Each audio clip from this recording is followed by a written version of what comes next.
Dari sudut pandang sejarah, terdapat setidaknya dua arus pendapat utama dalam melihat cikal bakal pariwisata berkelanjutan.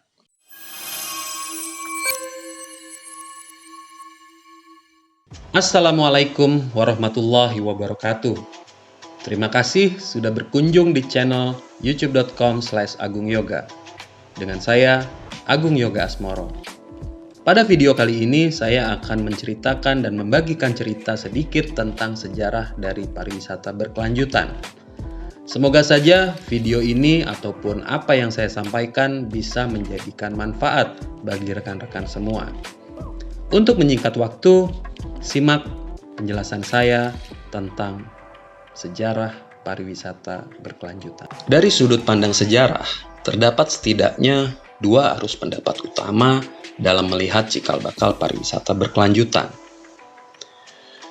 Pendapat pertama adalah mereka yang meyakini gagasan bahwa pariwisata berkelanjutan merupakan derivatif dari pembangunan berkelanjutan. Pendapat ini berangkat dari konteks kesadaran masyarakat Barat terhadap dampak lingkungan akibat pertumbuhan ekonomi. Menipisnya lapisan ozon, perubahan iklim, pembalakan hutan, polusi yang meningkat, dan permasalahan lingkungan lainnya merupakan contoh-contoh dari permasalahan global yang tidak mengenal batas-batas administratif negara. Penerimaan ekologi sebagai ilmu pengetahuan, di mana menekankan holisme dan interkoneksi, juga turut mempengaruhi paradigma ini.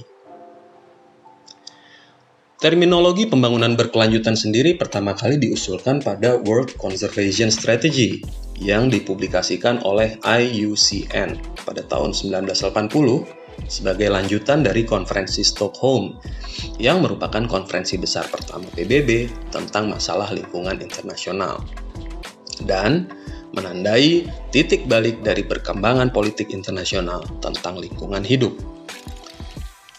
Hasil laporan IUCN tadi selanjutnya mempengaruhi pertemuan-pertemuan internasional seperti World Commission on Environment and Development, di mana pertemuan WCED ini menghasilkan laporan dengan tajuk Our Common Future. Selanjutnya, laporan ini lebih dikenal dengan istilah Brundtland Report. Ini laporan pada tahun 1987 ya, yang mendefinisikan bahwa sustainable development is not a fixed state of harmony, but rather a process of change in which the exploitation of resources, the direction of the investments, the orientation of technological development, and institutional change are made consistent with future as well as present needs. Konsep pembangunan berkelanjutan kemudian diperkuat dengan konferensi United Nations Conference on Environment and Development atau UNCED yang dikenal pula dengan istilah Earth Summit atau Rio Summit. Ini pada tahun 92 waktu itu di Rio de Janeiro, Brazil yang merumuskan Agenda 21 di mana agenda ini menghasilkan rencana aksi menuju pembangunan berkelanjutan dengan melibatkan masyarakat setempat. Secara berurutan selanjutnya disusul pula dengan pertemuan-pertemuan PBB Rio +5, Rio +10, Agenda 21 untuk kebudayaan, Rio +20, dan Sustainable Development Summit, di mana yang terakhir ini menghasilkan rumusan Agenda 2030 yang juga dikenal sebagai Sustainable Development Goals pada tahun 2015 ya. Perlu untuk ditekankan di sini bahwa sebetulnya pembangunan berkelanjutan bukanlah konsep yang statis, di mana dalam definisi sendiri sudah menyatakan tentang adanya proses perubahan. Selain itu, dari definisi juga terindikasi bahwa perspektif pembangunan berkelanjutan berfokuskan pada manusia, dengan penekanan pemilihan terminologi eksploitasi sumber daya. Namun terutama semenjak Brundtland Report ini diterbitkan, hal ini berimplikasi terhadap konteks pariwisata, di mana pariwisata berkelanjutan mulai muncul dalam bahasa atau komunikasi sehari-hari pemerintah, industri, dan para peneliti untuk mewakili pendekatan yang lebih seimbang dalam mengatasi dampak negatif kumulatif dari kegiatan pariwisata yang telah terwujud selama ini.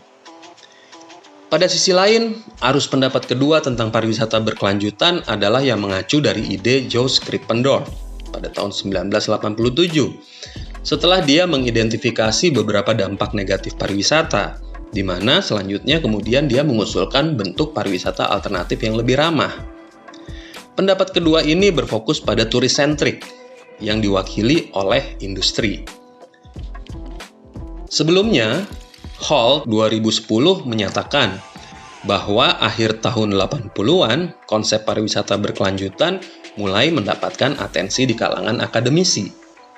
Walau pada sisi lain setidaknya di kalangan cendekiawan, lahirnya konsep pariwisata berkelanjutan adalah bersamaan pula dengan terbitnya edisi pertama Journal of Sustainable Tourism tahun 1993. Namun bagaimanapun juga, pariwisata berkelanjutan kemudian didefinisikan oleh UNWTO sebagai tourism that takes full account of its current and future economic, social, and environmental impacts, addressing the needs of visitors, the industry, the environment, and host communities. Demikian penjelasan saya tentang sejarah dari pariwisata berkelanjutan. Semoga saja apa yang saya sampaikan bisa menjadi manfaat bagi rekan-rekan semua. Dan sekaligus saya ingin memohon maaf jika ada kata-kata ataupun apapun juga sikap saya yang kurang berkenan yang rekan-rekan rasakan. Semata-mata apa yang ingin saya sampaikan untuk mengupayakan dan sebuah ikhtiar agar pariwisata berkelanjutan di Indonesia bisa berjalan lebih baik lagi. Tidak ada satupun niatan selain niatan tersebut.